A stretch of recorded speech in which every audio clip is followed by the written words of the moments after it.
IVF, IUI and natural ప్రెగ్నెన్సీకి వీటన్నిటికీ difference ఏంటి?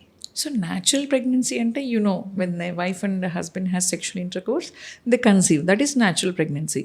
IUI అనే దానికి ఎప్పుడు వెళ్తాము? న్యాచురల్గా ప్రెగ్నెన్సీ రానప్పుడు దెన్ వీ స్టార్ట్ ఇన్వెస్టిగేషన్స్ చేస్తామన్నమాట. అంటే ఎక్కడ ప్రాబ్లం ఉంది, వైఫ్లో ప్రాబ్లం ఉందా, హస్బెండ్లో ప్రాబ్లం ఉందా. సపోజ్ హస్బెండ్కి స్పర్మ్ కౌంట్ కొంచెం తక్కువగా ఉంది, కదలిక తక్కువగా ఉంది అన్నప్పుడు we suggest a smaller treatment like IUI. IUI అంటే ఇంట్రా యూట్రైన్ ఇన్సెమినేషన్ అంటారు. అంటే తన స్పర్మ్స్ని మనం తీసుకొని, అంటే ఇప్పుడు స్త్రీకి పీరియడ్ వచ్చిన సెకండ్ డే నుంచి ట్రీట్మెంట్ అనేది స్టార్ట్ చేయడం జరుగుతుంది. ఎగ్ గ్రోత్ అనేది మనం స్కానింగ్స్ ఫాలిక్యులర్ స్టడీ ద్వారా మానిటర్ చేస్తాము. సో ఎగ్ రిలీజ్ అయ్యే రోజు తన యొక్క హస్బెండ్ స్పర్మ్స్ని మనము స్పర్మ్ వాషింగ్ అంటారు. అంటే కదలిక లేని స్పర్మ్స్, చనిపోయిన స్పర్మ్స్ అన్నీ వాష్ అవుట్ అవుతాయి.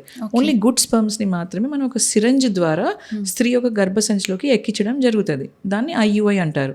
సో ఇట్ ఈస్ ఐయుఐ అంటే అడ్మిషన్లో ఉండాలేమో, ఇంకా అదేమన్నా పెద్ద ప్రొసీజర్ ఏమో అని చెప్పేసి చాలామంది పేషెంట్స్ భయపడతారు. That is not the thing.